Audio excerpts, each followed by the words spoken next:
গাজী নজরুল ইসলামের সংসদ সদস্য পদ বাতিলের আর যে ভুলটা তিনি করেছেন, এই ভুলের কারণে তিনি কি আর এমপি থাকতে পারবেন? কারণ সংবিধানের নিয়ম অনুযায়ী কোনো ব্যক্তি যদি দলের শৃঙ্খলা পরিপন্থী কোনো কাজ করেন আর দল যদি তাকে বহিষ্কার করে, তাহলে তার আর ওই সংসদ সদস্য পদ থাকে না, ওটা চলে যায়। বাংলাদেশের কোটি মানুষ রুদ্ধশ্বাসে অপেক্ষা করছিলেন সাতক্ষীরা 4 আসনের জামায়াত দলীয় সংসদ সদস্য গাজী নজরুল ইসলামের ভাগ্যে কি ঘটে সেটি দেখবার জন্য। আর ঘটে গেল তার ভাগ্যটা ঘটবার। আর এইটি আমরা আশা করেছিলাম যে জামায়াত এই এমপির বিরুদ্ধে যথাযথ ব্যবস্থা নেবে। এমপি জামাত ইসলামী নেতা গাজী নজরুল ইসলামকে দেন এমপি পদ থেকেও পদত্যাগ। আপনাকে আর জাতীয় সংসদে প্রয়োজন নেই, জামাত ইসলামীকে আপনি নিষ্প্রয়োজন। সাতক্ষীরা 4 আসনের যে এমপি সাহেবকে যে জামাত ইসলাম কর্তৃক বহিষ্কৃত হয়েছে, এই মর্মে একটা চিঠি কিন্তু আসছে। আমরা বিচার বিশ্লেষণ করব যে ব্যাপারে কি সিদ্ধান্ত নেওয়া যায়। জামাত ইসলামের মতো একটা সংগঠন এই ধরনের লুচ্ছা থাকতে পারে? আসসালামু আলাইকুম। ভিডিওটি যারা দেখছেন, অনুরোধ থাকবে তাদের কাছে দয়া করে পুরো ভিডিওটি শেষ পর্যন্ত দেখবেন। খুবই গুরুত্বপূর্ণ একটা ভিডিও নিয়ে হাজির হয়েছি আপনাদের মাঝে। প্রিয় দর্শক, গুঞ্জন উঠেছে জামায়াতের সেই নেতা সাতক্ষীরা 4 আসনের এমপি গাজী নজরুল ইসলামের সংসদ সদস্যের পদ বাতিল হতে যাচ্ছে। আসলেই কি তাই? সত্যিকার অর্থে কি এমপির পদ হারাতে যাচ্ছে? সংসদ সদস্যের পদ বাতিল হচ্ছে? সেই আলোচিত মেয়েকাণ্ডে ভাইরাল ভিডিওর কারণে কি সেই গাজী নজরুল ইসলামের কপাল পড়তে যাচ্ছে এবারে? প্রিয় দর্শক, চলুন কয়েকটা ভিডিও দেখে আসি, কয়েকজনের প্রতিবেদন এবং বিশ্লেষণ শুনবো আমরা। আসলেই কি সত্যিকার অর্থেই তাহলে পদ হারাতে যাচ্ছে? সংসদ সদস্যের পদ কি এই হারাচ্ছে এই এমপি গাজী নজরুল ইসলাম? আমাদের মাননীয় প্রধানমন্ত্রী তারেক রহমান কি সিদ্ধান্ত গ্রহণ করেছে, কি ধরনের পদক্ষেপ নেওয়া হবে তার বিরুদ্ধে? প্রিয় দর্শক শ্রোতামণ্ডলী, আপনারা কি ধরনের শাস্তি চান? এই ধরনের চরিত্রহীন ব্যক্তির কঠিন শাস্তি হওয়া প্রয়োজন, যাতে ভবিষ্যতে এই ধরনের অপকর্ম থেকে সকলেই বিরত থাকে। সেজন্য চলুন কথা না বাড়িয়ে কয়েকটা প্রতিবেদন এবং বিশ্লেষণ আমরা দেখি, তারপরে কথা বলি কেন কি কারণে এই ব্যক্তির এমপি এবং সংসদ সদস্যের পদ বাতিল চাই সকলেই, কেন তাকে সংসদ সদস্যের পদ বাতিল করে তাকে শাস্তির মুখোমুখি করার দাবি জানাচ্ছে সকলে, সেটা শুনে তারপরে কথা বলি। আমরাও বলি গাজী নজরুল ইসলাম তিনি ভুল করেছেন। আর যে ভুলটা তিনি করেছেন, এই ভুলের কারণে তিনি কি আর এমপি থাকতে পারবেন? কারণ সংবিধানের নিয়ম অনুযায়ী কোনো ব্যক্তি যদি দলের শৃঙ্খলা পরিপন্থী কোনো কাজ করেন আর দল যদি তাকে বহিষ্কার করে, তাহলে তার আর ওই সংসদ সদস্য পদ থাকে না, ওটা চলে যায়। এখন জামাত ইসলাম যদি তাকে দল থেকে বহিষ্কার করে, তাহলে তো তার সংসদ সদস্য পদও বাতিল হয়ে যাবে। সংসদ সদস্য পদ যদি বাতিল হয়ে যায়, তাহলে ওই আসনে শূন্য হবে, ওই আসনে আবার নির্বাচন হবে। নির্বাচন হলে যে পরিস্থিতি, তাতে মনে হয় না জামাত ইসলাম ওইখানে আর জয়লাভ করবে, কারণ বিএনপি এখন আর জামাত ইসলামকে জয়লাভ করতে দেবে না, আর কোনো জায়গায় দেবে না। সুতরাং জামাত ইসলাম ওই আসনটা স্থায়ীভাবে হারানোরও একটা সম্ভাবনা রয়েছে। এখন এই যে 68 বা 77 যাই বলি, এখান থেকে আর একটা আসন কমে যাওয়ার সম্ভাবনা রয়েছে। কারণ ওই যুবকরা বলছে, যারা গ্রেপ্তার করেছে, যারা তাদেরকে রেড দিয়েছে, তারা বলছে যে আপনাকে অনেকদিন ধরে আমরা ধরার টার্গেটে ছিলাম, আপনি মাঝে মাঝে এখানে আসেন। তার মানে কি? তার মানে তিনি মেয়েটিকে নিয়ে মাঝে মাঝে হয়তো এখানে যেতেন, মগবাজারে যে জায়গাটা। তার মানে এরা হয়তো যখনই দেখেছে, বয়সের একটা পার্থক্য দেখেছে, এদের ভিতরে সন্দেহ জেগেছে। তো যখন এই যুবকরা তাকে আটক করলেন, তাহলে গাজী নজরুল ইসলামের তখন উচিত ছিল, সে তো এমপি, তার ভিতরে যদি ওই হিম্মতটা থাকতো, তার ভিতরে যদি জোর থাকতো, তাহলে তিনি কি করতেন? সাথে সাথে তার পরিচয় দিতেন, যাই তোমরা কেন আমাকে এখানে ডিস্টার্ব করছো? আমি আমার স্ত্রীকে নিয়ে এখানে এসেছি, তোমরা কারা? তোমরা এইখান থেকে এই মুহূর্তে বের হয়ে যাও, নাহলে আমি কিন্তু পুলিশ ডাকবো। যেহেতু তিনি সংসদ সদস্য, তার প্রোটোকল কিন্তু সব জায়গায়, যেখানেই তিনি যাবেন, তিনি প্রশাসনের কাছে যখনই তার পরিচয় দিয়ে সহযোগিতা চাইবেন, যে আমি অমুক জায়গায় আছি, আমাকে কিছু মানুষ এরকম উত্তক্ত করার চেষ্টা করছে, আপনারা আমাকে উদ্ধার করুন, আমাকে সহযোগিতা করুন, তখন কিন্তু আইন শৃঙ্খলা রক্ষাকারী বাহিনী দ্রুত ছুটে গিয়ে তাকে রক্ষা করতেন অগ্রাধিকার ভিত্তিতে, কারণ তিনি একজন বাংলাদেশের গুরুত্বপূর্ণ ব্যক্তি। কিন্তু তিনি তা করেন নাই, বরং তিনি বলছেন যে যে যুবকরা তাকে আটক করেছিল বা তাকে বিভিন্ন কৈফিয়ত চাচ্ছিল, তাদেরকে তিনি 1 লক্ষ টাকাও দিয়েছেন। 1 লক্ষ টাকা দিয়ে তাদেরকে ঠান্ডা করেছেন, পরে তারা তাদেরকে সসম্মানে সেখান থেকে যেতে দিয়েছে। কেন? আপনি কেন তাদেরকে 1 লক্ষ টাকা দিলেন? এই 1 লক্ষ টাকা আপনি তাদেরকে 5 লক্ষ টাকা দেন, অসুবিধা নেই, যেহেতু আপনি এমপি মানুষ, আপনি তাদেরকে খুশি হয়ে আরো দেন। কিন্তু ওই মুহূর্তে আপনি যে বিপদে পড়েছেন, আর এটা যে আপনার উপরে আরোপিত, চাপিয়ে দেয়া, এটার জন্য তো আপনার আগে আইনের আশ্রয় নিয়ে আপনার নিজে আগে ফ্রেশ হওয়া দরকার ছিল, তারপর আপনি তাদের টাকা দেন, অসুবিধা নেই তো, কিন্তু তিনি এটা করেন নাই। তাহলে এইটা না করার কারণে তিনি একটা বেকুপি করেছেন, তার মানে তার ভিতরে কোনো দুর্বলতা ছিল। বাংলাদেশের কোটি মানুষ রুদ্ধশ্বাসে অপেক্ষা করছিলেন সাতক্ষীরা 4 আসনের জামায়াত দলীয় সংসদ সদস্য গাজী নজরুল ইসলামের ভাগ্যে কি ঘটে সেটি দেখবার জন্য। আজ তাকে বহিষ্কার করা হলো। কেন্দ্রীয় কমিটির মিটিংয়ে মিন্টু রোডে প্রধান বিরোধী দলীয় নেতার ডাক্তার শফিকুর রহমানের নেতৃত্বে যে সমাবেশটি হলো, মিটিংটি হলো, সেখানকার সিদ্ধান্তে বলাই হলো যে তাকে নৈতিক স্খলনজনিত কারণে, এবং বলা হয়েছে যে দলের তদন্তে প্রমাণিত হয়েছে, তাই তাকে বহিষ্কার করা হলো। তো যেটি বলছিলাম যে আমরা অপেক্ষা করছিলাম তার ভাগ্যে কি ঘটবে, ঘটে গেল তার ভাগ্যে যা ঘটবে। আর এইটি আমরা আশা করেছিলাম যে জামায়াত এই এমপির বিরুদ্ধে যথাযথ ব্যবস্থা নেবে, কারণ দল হিসেবে জামায়াত তাদের ইমেজ ঠিক রাখতে হলে এর কোনো বিকল্প নেই। শুধু জামায়াত না, আমি মনে করি বিএনপি বা অন্য কোনো দলের এমপি কিংবা নেতৃস্থানীয় কারো বিরুদ্ধে যদি এমন অভিযোগ আসে, আনএথিক্যাল কন্ডাক্ট যেটিকে আমরা বলছি, নৈতিক স্খলন, তাহলে এই ব্যবস্থাই নিতে হবে। এর বাইরে আর কোনো সুযোগ নেই। একজন ব্যক্তির দায় কোনো দল নিতে পারে না, কোনো সংগঠন নিতে পারে না, আর নিলে সেই সংগঠনের ভবিষ্যৎ খুব একটা ভালো হয় না, হতে পারে না। তাই জামায়াত যে কাজটি করেছে সেটি একেবারে যথোচিত আমি মনে করি। চমৎকার একটি কাজ করেছে, সঠিক সিদ্ধান্ত তারা নিয়েছে। ভালোকে ভালো, মন্দকে মন্দ, সাদাকে সাদা, কালোকে কালো বলবার প্র্যাকটিস করতে হবে। আর না করলে শুধু লিপ সার্ভিস দিতে পারবো, মুখে মুখে লেকচার দিতে পারবো। পরিস্থিতি কখনোই বদলাবে না, কখনোই বদলায় না, কারণ পরিবর্তন নিজের থেকে শুরু করতে হবে। তো জামায়াত যা করেছে, ইন কনক্লুশন এটাই বলবো সংক্ষেপে, পরিশেষে জামায়াতকে ধন্যবাদ জানাই, দল হিসেবে তারা সঠিক সিদ্ধান্ত নিয়েছে। আর অন্যদের এই বিষয়ে আর খোলা পানিতে মাছ শিকার করবার কোনো প্রয়োজন নেই, কারণ একটি সংগঠন একজন ব্যক্তির দায় নিতে পারে না। আমি এই কথা বিএনপির জন্যও বলবো। তো এখন আরেকটি প্রশ্ন থেকেই যাচ্ছে, অনেকের মনে এই প্রশ্নটি নিশ্চয়ই থাকবে প্রিয় দর্শক শ্রোতা, যে এখন তার কি হবে? দল তো তাকে বহিষ্কার করেছে। জামাত ইসলামের মতো একটা সংগঠন এই ধরনের লুচ্ছা থাকতে পারে? জামাত ইসলামের একজন নেতা হোটেলে মেয়ে নিয়ে ধরা খাবেন, আর আমরা বলবো যে ইসলামের দৃষ্টিকোণ থেকে তো সাইড বিয়ে জায়েজ আছে, উনার দ্বিতীয় স্ত্রী। এই বদমাইশের বাচ্চা যদি দ্বিতীয় স্ত্রী হয়, বেটা তুই বুকের সিনা উঁচু করে তখন বললি না কেন যে আপনার আমার স্ত্রী সহ আমি মনোরঞ্জন করতেছি, এখানে সে ডিস্টার্ব করলেন কেন? তখন তুই মারছেনি কেন বেটা? এই জামাতের এমপিকে আমি প্রশ্ন করি, বেটা বদমাইশ, যদি তুই বাফের ফোলা হয়ে থাকতি, তোর বুকে যদি সৎ সাহস থাকতো, তুই মারছেনি কেন বেটা? কেন বললি যে আমার ভুল হয়ে গেছে? আর এখন কেন বললি যে আমার স্ত্রী? এগুলো একটা শেখানো বলি ভাই। এখন পাবলিক কিন্তু বোকা না, পাবলিক বুঝতেছে মেয়ে নিয়ে ধরা খাওয়ার পরে এখন তো তিনি হতভম্ব হয়ে গেছে, অর্থাৎ একটা মিথ্যাকে ঢাকার জন্য আরো 100টা মিথ্যা এখানে ব্যবহার করা হচ্ছে। এখন বলতেছে কাজী সাহেব বিয়ে পড়াইছে। আপনি বিয়ে গোপন রাখছেন কেন ভাই? আপনি প্রকাশ করলেন না কেন? এই যে লেবাসদারি টাটকা শয়তান, এদেরকে বলা হয় কাঠমোল্লা। আজকে লজ্জা করে মিয়া, জামাত ইসলামের মতো একটা সংগঠন এই ধরনের লুচ্ছা থাকতে পারে যে এক পা কবরে চলে গেছে। গাজী নজরুল ইসলামের বয়স হিসাবে তার এক পা কবরে, 13-14 বছরের একটা নারীকে নিয়ে তিনি কি যৌবনে লীলাখেলায় ব্যস্ত হয়ে গেছে। আপনারা দিয়ে এই দেশে ইনসাফ প্রতিষ্ঠিত হবে? এই ধরনের লুচ্ছাকে দিয়ে বুঝি জাতীয় সংসদ সদস্য করে, এদেরকে দিয়ে কি আপনার দেশের উন্নয়ন সম্ভব? জামাত ইসলামকে এখন পরিষ্কার করতে হবে। বাংলাদেশ জামাত ইসলামের ভিতরে যে সমস্ত ভণ্ড লুচ্ছা বদমাইশ থাকবে, এদেরকে সর্বোচ্চভাবে জুতা ফিটা করে বের করে দিতে হবে।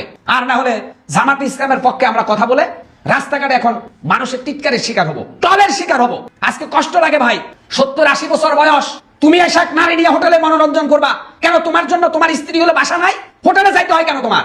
আজকে কষ্ট লাগে মিয়া, 70-80 বছরের বয়স্ক একটা লোক, তোমার যৌবন এতটা উত্তরায় উঠছে মিয়া, আবাসিক হোটেলে গিয়ে তুমি 14 বছরের কুমারী নিয়ে তুমি এনজয় করবা, আর দিনের বেলায় তুমি ইসলাম ইসলাম করে চিৎকার করবা। এটার নাম ইসলাম? কাকে বিশ্বাস করবো? বাংলাদেশে আসলে আমরা আবেগ জাতি, আমরা সহজে মানুষকে বিশ্বাস করি। আপনি কাকে বিশ্বাস করবেন? এই দেশের ম্যাক্সিমাম মাদ্রাসাগুলোতে বলা কারা করতেছে? ওই নামদারি কাঠমোল্লারা। এদের কারণে আজকে নাস্তিক শাহবাগীরা সাহস পেয়ে গেছে মাদ্রাসার উপরে আঙ্গুল তোলার জন্য। বাংলাদেশে বিভিন্ন মাদ্রাসা হচ্ছে এক শ্রেণীর দাঁড়িয়ালা টুপিয়ালা লোক আলেম সাজা বসে আছে। আজকে বিভিন্ন জায়গায় আমরা দেখছি মোল্লা মুন্সি সাজে আরেকজনের বউ নিয়ে বেগে যাচ্ছে, আর এরা এসে বলতেছে আমি ইসলাম। আসলে এরা ইসলাম না, এরা টাটকা শয়তান, এদেরকে চিহ্নিত করুন ভাই। আমি জামাত ইসলামকে সমর্থন করি, কিন্তু জামাত ইসলামের ভিতর থেকে যদি কেউ অন্যায় করে তাকে আমি সমর্থন করতে পারি না। আমি বাংলাদেশ জামাত ইসলামকে ভালোবাসি, এর মানে এই না যে বাংলাদেশ জামাত ইসলামের ভিতর থেকে কেউ লুচ্ছামি করবে আর সেই লুচ্ছামিকে আমি রাসূলের ফতুয়া দিয়ে এখানে জারি করবো যে সাহাবারা সাইড বিয়া করেছে দেখে এরা সাইড বিয়া করতেছে। কেন? তোমরা কি সাহাবীদের মতো চরিত্র অর্জন করেছো? আজকে জামাত নেতা গাজী নজরুল ইসলাম, আপনি কি আল্লাহর নবী সাহাবীর মতো চরিত্র হয়ে গেল নাকি ভাই? আপনি এখানে মা আয়েশার ফতুয়া দিবেন, মা ফাতেমার ফতুয়া দিবেন? আপনি কি আশ্চর্য ঘটনা! যখন তারা মেয়ে নিয়ে ধরা খায় তখন বলে যে এটা জায়েজ আছে সাইড বিয়া, এটা আমার দ্বিতীয় স্ত্রী। তো তোমার দ্বিতীয় স্ত্রী হলে যখন তোমাকে হাতে নাতে ধরছে তখন বললে না কেন যে আমার স্ত্রী, আমি উল্টা মামলা করবো, কেন আমাকে হেনস্থা করা হলো, আমি একজন জনপ্রতিনিধি, আমার রুমের মধ্যে ঢুকে আমার বৈধ স্ত্রীর সাথে আমি এনজয় করছি আর সেটাকে ক্যামেরা করে ভিডিও করছেন, এই জুলুম আমি মানবো না। বাপের বলা হইলে তখন বললা না কেন? তখন বললা কেন যে আমার ভুল হয়ে গেছে, আমাকে ক্ষমা করে দেন? তখন কেন বলছো যে আমি একবার আসছি আর আসি নাই? চোরের মনে পুলিশ, চুরি করে ধরা পড়লা, ধরার পরে বলতেছো যে আমার দ্বিতীয় স্ত্রী। বিশ্বনবীর সাহাবাদের মধ্যে অনেক সাহাবা ছিল আল্লাহর নবীর সাথে মুনাফিকি করেছে। ঠিক জামাতে ইসলামের মধ্যে যে খারাপ লোক আছে সেটা আজকে স্পষ্ট প্রমাণিত, জামাতে ইসলামের ভিতরেও যে ভণ্ড আছে সেটা আজকে স্পষ্ট প্রমাণিত, এতে কোনো সন্দেহ নাই। আমরা জামাতে ইসলামের ভিতর থেকে যারা দেলোয়ার হোসেন সাঈদীর মতো নেতৃত্ব দিবে তাদেরকে আমরা ভালোবাসি। বাংলাদেশ জামাতে ইসলামে আল্লামা দেলোয়ার হোসেন সাঈদীর মতো যে সিংহ পুরুষরা ছিল তাদের জন্য মানুষ জামাতকে ভালোবাসতো। কিন্তু জামাতে ইসলামের ভিতরে যদি লুচ্ছা কমিটির সেক্রেটারিরা ঢুকে, এই জামাতকে কিন্তু মানুষ ভালোবাসবে না, এই জামাত কিন্তু আর উঠে দাঁড়াতে পারবে না।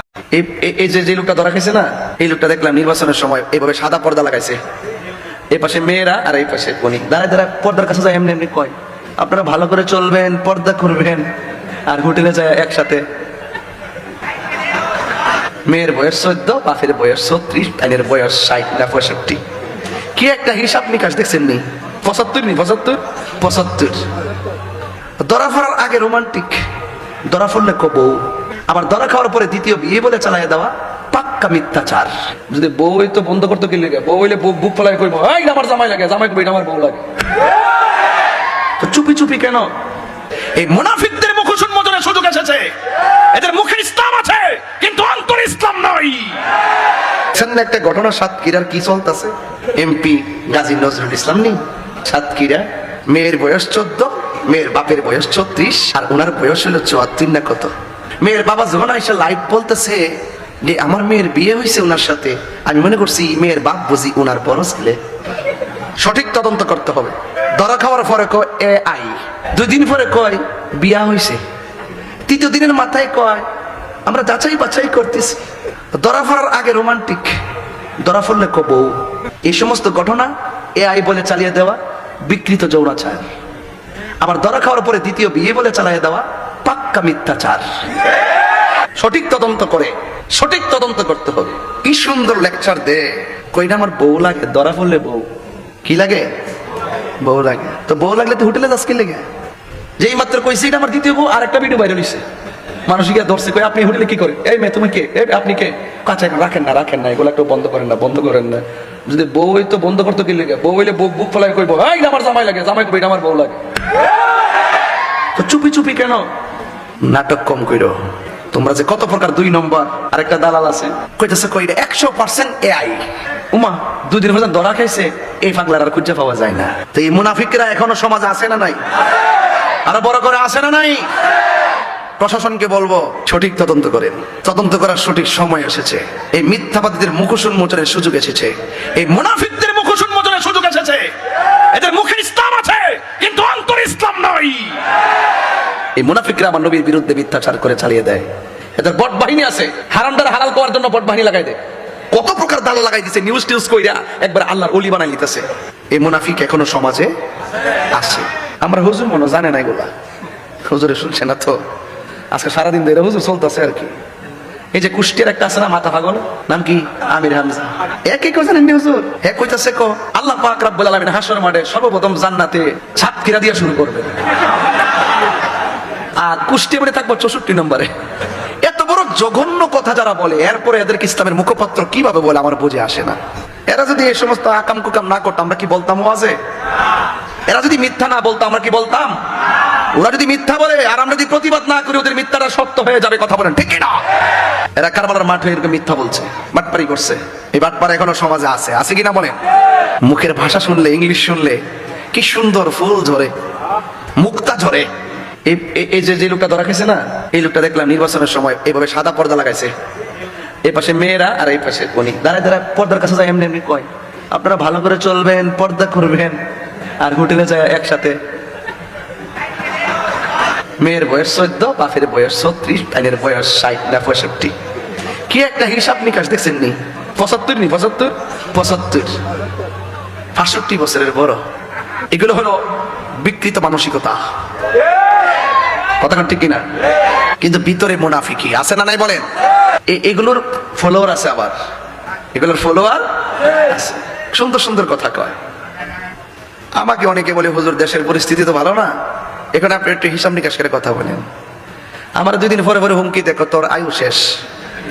আমি কই, আপনি আজরাইলের দায়িত্ব কোন দিন থেকে পাইছেন? আপনি আজরাইলের দায়িত্ব কোন দিন থেকে পাইছেন? তো আমার সামনে আইন, মৃত্যু একদিন হবে, সাদাকে সাদা বলতে হবে, কালোকে কালো বলতে হবে, হককে হক বলতে হবে, বাতিলকে বাতিল বলতে হবে।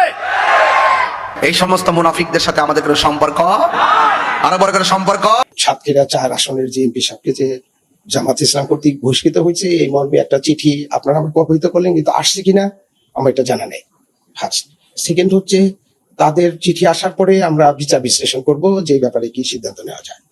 সাধারণভাবে আমি বলতে পারি যে কোনো এই সংক্রান্ত যদি কোনো ডিসপিউট অ্যারাইজ করে, তাহলে সংবিধানের ৬৬-৪ অনুচ্ছেদ অনুযায়ী পার্লামেন্ট কর্তৃক নির্বাচন কমিশনের নিকট রেফার করতে হবে। ওইটা পাওয়ার পর, নির্বাচন রেফারেন্স পাওয়ার পর এ ব্যাপারে যথাযথ তদন্তপূর্বক তার সিদ্ধান্ত জানাবে। দুটো জিনিস আছে, উনি যদি দলের থেকে পদত্যাগ করে, বা এখানে আইনে বলা আছে দলের থেকে পদত্যাগ করা, এখন উনি পদত্যাগ করেন নাই, ওনাকে এক্সপেল করছে। এক্সপানশন পদত্যাগের মধ্যে আসে কিনা এটা একটা বিশ্লেষণের বিষয়, কন্ট্রোভার্সিয়াল একটা বিষয়। যদি এই ধরনের কিছু আমাদের কাছে আসে, তাহলে তখন আমরা এটা আমাদের নির্বাচন কমিশন তার সিদ্ধান্ত জানাবে, এবং সেই জিনিসটা আসতে হবে পার্লামেন্ট থেকে। কোন পার্টির মধ্যে থাকলে আমার যতদূর মনে পড়ে, আমি যতদূর বুঝি, নির্বাচন কমিশনের এর উপর খুব একটা করণীয় নাই, যদি না পার্লামেন্ট থেকে এটা রেফার করা হয়। আমি এখন প্রিজাজ করবো না, আমার নিজস্ব ওপিনিয়ন আমি এখানে বলবো না, তাহলে প্রিজাজ হয়ে যাবে। আসার পরে আমরা এটা বিশ্লেষণ করব, দেখব আইন কানুন অনুযায়ী কি হওয়া উচিত, তখন নির্বাচন কমিশন তার সিদ্ধান্ত অবহিত করবে। না, আমি যতদূর মনে করি যে জামাত ইসলামের চিঠির ভিত্তিতে এ বিষয়ে নির্বাচন কমিশনের কিছু করণীয় নাই। যদি একটা, কারণ যে বিষয়টা আপনাদের মাধ্যমে আমি জানলাম, একটা নৈতিক স্খলনজনিত একটা বিষয়, এটার জন্য তাকে সরাসরি উনি নির্বাচনে অযোগ্য হবেন না। নৈতিক মরাল টার্পিচুটের জন্য যদি কেউ শাস্তিপ্রাপ্ত হন, তাহলে তিনি বাড়িতে হবেন। তো তিনি তো এখন তো ওইভাবে বাড়িতে হন নাই, তার শাস্তি হয় নাই, কাজে এটার জন্য নির্বাচন কমিশনের কিছু করণীয় আছে বলে আমার মনে হয় না। সংসদ থেকে যদি পদত্যাগ করেন, তাহলে আর্টিকেল 67 অফ দ্য কনস্টিটিউশন অনুযায়ী আমাদের নির্বাচন কমিশনের সেটা বিষয় না, সেটা মেম্বারশিপ থেকে পার্লামেন্ট উনি পদত্যাগ করবেন। আরেকটা হলো পার্টি থেকে পদত্যাগ করা, দুইটা জিনিস। আর্টিকেল 70 হচ্ছে পার্টি থেকে যদি পদত্যাগ করে, তাহলে ওনার মেম্বারশিপ চলে যাবে। আর আরেকটা হলো, সেটা নির্বাচন কমিশন সিদ্ধান্ত দিতে হবে, পার্লামেন্ট প্রেরণ করবে, নির্বাচন কমিশন এর উপর সিদ্ধান্ত দিতে হবে। আর যদি উনি মেম্বারশিপ থেকে পদত্যাগ করেন, তাহলে 67 পদত্যাগ পার্লামেন্ট গ্রহণ করবে, ব্যবস্থা করবে, নির্বাচন কমিশনে আসার কোনো প্রশ্ন ওঠে না। স্পিকারের ভূমিকা অর্থাৎ আপনার কনস্টিটিউশনের 66 আর্টিকেল 4 বলা আছে যে কোনো ব্যক্তি 70 সংক্রান্ত, আর্টিকেল 70 সংক্রান্ত যদি কোনো ডিসপিউট থাকে, অথবা কোনো অযোগ্যতা সংক্রান্ত কোনো যদি ডিসপিউট বা বিরোধ সৃষ্টি হয়, তাহলে পার্লামেন্ট মিনস স্পিকার সেটা নির্বাচন কমিশনে যথাযথ ব্যবস্থা গ্রহণের জন্য প্রেরণ করবে। নির্বাচন কমিশন তখন শুনানি দিতে পারে, যথাযথ তদন্তপূর্বক সিদ্ধান্ত দিবে, এবং এই সিদ্ধান্তটা আইন অনুযায়ী ফাইনাল হয়ে যাবে, চূড়ান্ত বলে বিবেচিত হবে। কিন্তু কোন দল যদি তার কোন মেম্বারকে, যদি উনি মেম্বার অফ পার্লামেন্ট যে দলের থেকে উনি নমিনেশন হলেন, সেই দল যদি তাকে বহিষ্কার করে, তাহলে দলের চিঠির ভিত্তিতে নির্বাচন কমিশনের কিছু করণীয় আছে বলে আমার মনে হয় না। বীর মুক্তিযোদ্ধা ও সাতক্ষীরার এমপি জামাত ইসলামী নেতা জনাব গাজী নজরুল ইসলামকে আমরা বলতে চাই, যেহেতু তিনি আমাদের জনগণের ভোটে এমপি নির্বাচিত হয়েছেন, অতএব আমাদের কথা তাকে আমলে নিতে হবে, এবং রাজনৈতিক নেতাদের ক্ষেত্রে আমাদের কথা আমলে নেয়ার এর বাধ্যবাধকতা রয়েছে। যদি না নেন, তাহলে তার ক্যারিয়ার থাকবে না। আর যারা জনগণের কথা আমলে নিয়ে এটা গুরুত্বের সাথে বিবেচনা করে যারা এগুলো গুরুত্ব দিবে, তারা টিকবে। This is politics. কারণ গণতান্ত্রিক রাজনীতিতে জনগণের সব। জনগণ হিসেবে আমরা আহ্বান জানাই তাকে যে আপনি জামাত ইসলামী থেকে পদত্যাগ করুন, দেন এমপি পদ থেকেও পদত্যাগ করুন। আপনার বয়স হয়েছে, এর আগেও আপনি এমপি ছিলেন, আপনাকে আর জাতীয় সংসদের প্রয়োজন নেই। জামাত ইসলামীকে আপনি নিষ্প্রয়োজন। এবং জনাব গাজী নজরুল ইসলামকে নিয়ে জল যতদূর গড়িয়েছে, পরিস্থিতি যা তৈরি হয়েছে, এবং জামাত শিবিরের মধ্যে এবং সাধারণ জনগণের মধ্যে তাকে নিয়ে যে পারসেপশন তৈরি হয়েছে, এবং জামাত ইসলামের মতো একটা আদর্শবাদী দলের নেতা হিসেবে তার পক্ষে থাকা আর সম্ভব নয়। এমনকি তিনি যদি দিন শেষে, যদিও সেটা সম্ভব নয়, নাটকীয়ভাবে নির্দোষ প্রমাণিত হন, তারপরেও তার পক্ষে জামাতের কার্যক্রম স্বাভাবিকভাবে চালানো, সোসাইটিতে স্বাভাবিকভাবে ইন্টারেকশন করা, জাতীয় সংসদে মাথা উঁচু করে কথা বলা এবং সংসদ সদস্য হিসেবে নিজ এলাকায় যে দায়িত্বগুলো আছে সেটা পালন করা কোনো কিছুই সম্ভব নয়। এর মানে তিনি শেষ। এখন এই জন্যে যেহেতু তার বয়স হয়েছে, রাজনীতিতে একটা এক্সাম্পল সেট করে দিতে পারেন। তিনি নিজে পদত্যাগ করলে ভালো হয়, তাহলে জামাত ইসলামীর সিদ্ধান্ত নিতে জটিলতা কিংবা কমপ্লেক্সিটি থাকে না। তিনি নিজে পদত্যাগ করুন, ইটস বেটার।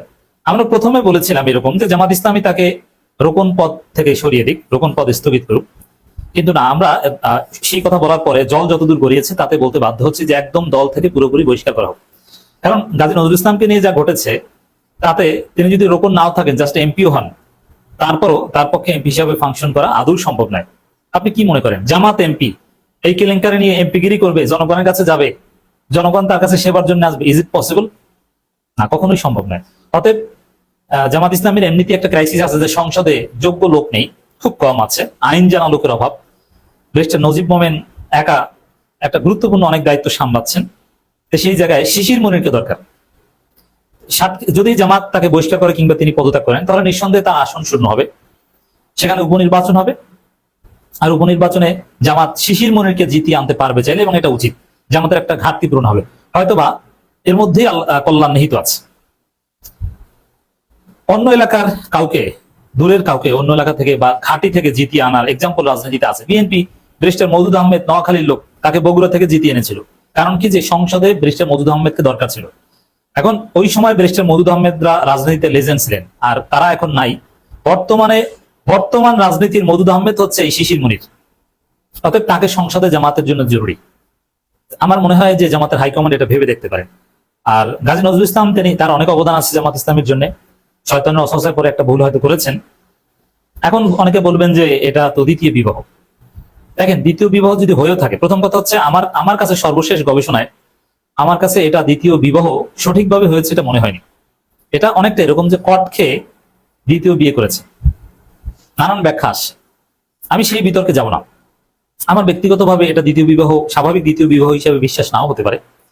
কারণ কিছু বিষয়, এখন কবের ভিডিও, কবে ধরা পড়েছেন, এগুলো যদি আমি বাদ দিই, জাস্ট সিম্পল কয়েকটা হিসাব দেখেন এখানে, যে এত কম বয়সী একটা বাচ্চা মেয়ে, যার বয়সের সাথে গাজী নজরুল ইসলামের বয়সের সাথে 57 বছরের পার্থক্য। গাজী নজরুল ইসলামের জন্ম 1951 সালে, অবশ্য এই দুইজনের জন্ম তারিখ একদিন পার্থক্য, 21 মে আর 22 মে, আর ওই মেয়ের জন্ম 2008 সালে। তাহলে আপনি চিন্তা করেন, এত বয়সের পার্থক্য নিয়ে যদি বৈধভাবে বিবাহ করে, এটা বাংলাদেশের সমাজ ভালোভাবে নেয় না। অ্যাটলিস্ট তিনি রাজনীতিবিদ হওয়ার যোগ্যতা এখানে হারিয়েছেন। কোন বুড়োর যদি ভীমরতি ওঠে, তিনি এটা করতে পারেন, আল্লাহ ধরবেন না হয়তো যদি বিবাহ করেন, কিন্তু সমাজ এটাকে স্বাভাবিকভাবে নেয় না, যার ফলে তিনি রাজনীতিতে অযোগ্য।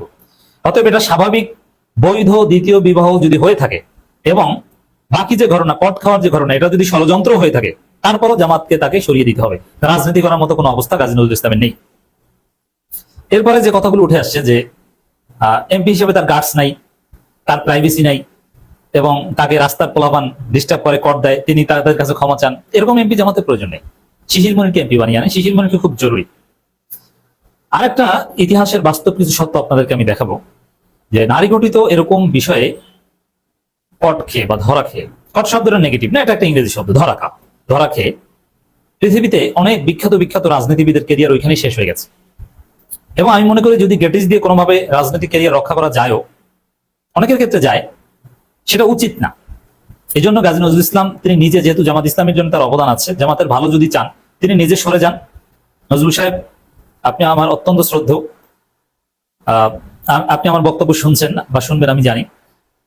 আপনি জামাত ইসলামের ভালো চাইলে আপনি নিজের পক্ষ থেকে, জামাত থেকে এবং সংসদ সদস্য থেকে দায় স্বীকার করে পদত্যাগ করুন, বা জামাতের বৃহত্তর স্বার্থে পদত্যাগ করুন। তাহলে আপনার এই শেষ বয়সে জামাত ইসলামের জন্য আপনার এই অবদান, এই পদত্যাগ করাটা, এটা একটা অবদান হবে, এটা স্মরণীয় হয়ে থাকবে। আর বাকি যদি কোনো পাপ এটা হয়ে থাকে, এটা আপনি আল্লাহর কাছে তওবা করেন, আল্লাহ নিঃসন্দেহে ক্ষমাশীল।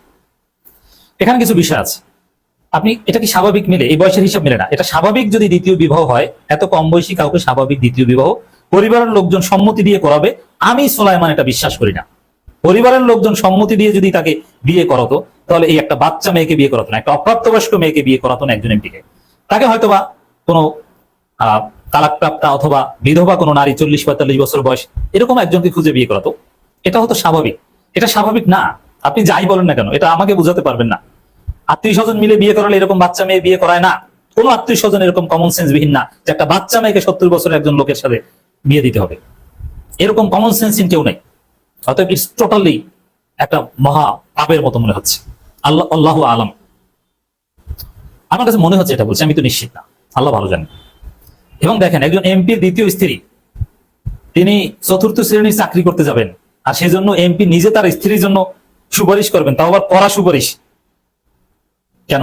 এমপির স্ত্রী, তাও আবার এই বাচ্চা মেয়ে, সে 4র্থ শ্রেণীর চাকরি করতে যায়? এটা কি হয়? মানে এখানে ভেজাল আছে। এখানে চাকরি চেয়েছে, হয়তো বা চাকরি প্রয়োজন, এই সুযোগে কোনো অঘটন ঘটিয়ে ফেলেছে কিনা জামাতকে এটা মাথায় রেখে তদন্ত করতে হবে। এবং আমার কাছে এটাই মনে হচ্ছে যে চাকরি চেয়েছে, ওই মেয়ের চাকরি প্রয়োজন, এমপির কাছে এসেছে, সুপারিশের বিনিময়ে হয়তো বা কোনো একটা ঘটনা ঘটিয়ে দিয়েছেন, তারপরে বাধ্য হয়ে বিবাহ করেছেন বা এরকম একটা বিষয়। ঘটনা যাই ঘটুক, জামাতের রাজনীতি থেকে আপনি পদত্যাগ করুন, ইট উড বি বেটার। দর্শক, ক্রিশ্চিয়ান স্ট্রাক অস্ট্রিয়ার ভাইস চ্যান্সেলর ছিলেন। এই নারী ঘটিত এরকম ভিডিও ফাঁস হওয়ার কারণে 2019 সালে তাকে পদত্যাগ করতে হয়েছে। ম্যাট হ্যানকক যুক্তরাজ্যের স্বাস্থ্যমন্ত্রী ছিলেন। এই নারী ঘটিত ভিডিও ফুটেজ ফাঁস হওয়ার কারণে তাকেও পদত্যাগ করতে হয়েছে। লর্ড সিওয়েল, তিনি সাবেক ডেপুটি স্পিকার যুক্তরাজ্যের, 2015 সালে এরকম গোপন ক্যামেরায় গোপন ভিডিও ফাঁস হওয়ার কারণে তাকেও পদত্যাগ করতে হয়েছে। এছাড়া আপনারা আমাদের পার্শ্ববর্তী এই লক্ষণ, ভারতের বাঙ্গারু লক্ষণ, তার কথাও জানেন, তিনিও এরকম একটা ঘটনা 2001 সালে বিজেপি নেতা ছিলেন, তাকে পদত্যাগ করতে হয়েছে। এরকম আরো অনেকের ঘটনা আছে যে তারা পদত্যাগ করে দৃষ্টান্ত স্থাপন করেছেন। তাকে পদত্যাগ করতে হবে যদি তিনি জামাতের ভালো চেয়ে থাকেন, এবং তিনি জামাত বা কোনোভাবে তিনি এই অবস্থাও বৈধ দ্বিতীয় বিবাহ হয়েও যদি তিনি বহিষ্কারের এমপি পদ বজায় রেখে তিনি দায়িত্ব পালন করতে যান, আমরা তাকে দায়িত্ব পালন করতে দিব না, তার জীবন তামাতামা করে দিব যদি তাকে জামাতে পুনর্বাসন করা কিংবা সংসদে রাখার চেষ্টা করা হয়। কোনো কিছু সম্ভব না, এই ক্ষেত্রে আমরা জিরো টলারেন্স। আমরা অনেক কিছুই পারি, অনেকের জীবন, অনেক রাজনীতিবিদের জীবন আমরা খেয়ে দিতে পারি, সমালোচনা করে একদম সোশ্যাল মিডিয়া ট্রেন্ডিং এ রাখতে পারি, তার ঘুম হারাম করে দিতে পারি। অতএব এই ক্ষেত্রে জামাত যেন অন্য কিছু না ভাবে। প্রিয় দর্শক শ্রোতা মণ্ডলী, দেখতে পারলেন ব্যক্তিগত অভিব্যক্তি, ওপিনিয়ন অবশ্যই কমেন্ট করে জানাবেন আপনাদের প্রতিক্রিয়াটা কি থাকবে, আপনারা কি বলতে চান। সংসদ সদস্যের পদ বাতিল হতে যাচ্ছে এবং এই জামায়াতের নেতা, আসলে জামায়াতের নেতা বলা উচিত হবে না, ইতিমধ্যে তাকে জামায়াত ইসলামী তাদের দল থেকে বহিষ্কার করেছে। বহিষ্কৃত জামায়াতের এই এমপি সাতক্ষীরা 4 আসনের সংসদ সদস্য গাজী নজরুল ইসলামের বিরুদ্ধে কী ধরনের শাস্তি হওয়া উচিত, তাকে কী ধরনের শাস্তি দিলে উপযুক্ত শিক্ষা হবে বলে আপনারা মনে করেন, সেটি অবশ্যই কমেন্টে জানাবেন। এবং যেই ব্যক্তি বা যেই নারী, যেই মেয়েটি তার দ্বিতীয় স্ত্রী বলে যেই ভিডিও বার্তা আমরা দেখেছি, সেখানে সে দাবি করছে গাজী নজরুল ইসলামের দ্বিতীয় স্ত্রী, তাকে ক্ষমতার প্রভাব দিয়ে বল প্রয়োগ করে জোর করে বলানো হয়েছে কিনা সেটাও খতিয়ে দেখার অনুরোধ থাকবে প্রশাসনের। প্রিয় দর্শক শ্রোতামণ্ডলী, আজকের মতো ভিডিওটা শেষ করছি। ভিডিও শেষ করার আগে বলতে চাই, আমাদের চ্যানেলে যদি নতুন হয়ে থাকেন অবশ্যই চ্যানেলটা সাবস্ক্রাইব করে পাশে থাকা বেল বাটনটি ক্লিক করে রাখবেন পরবর্তী সমস্ত আপডেট সবার আগে পাওয়ার জন্য। আল্লাহ হাফেজ, আসসালামু আলাইকুম ওয়া রাহমাতুল্লাহি ওয়া বারাকাতুহু।